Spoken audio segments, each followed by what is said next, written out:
All right, Jim, go ahead and tell us what you've done to this masterpiece here. So this is a 1976 KV75. That's what it started out as. And I was inspired to do the 350 triple motor.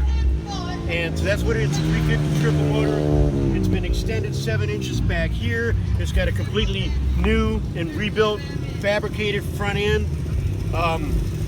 It's fully wired. It's got turn signals, tachometer, speedometer, horn, the whole 9 yards, wheelie bars.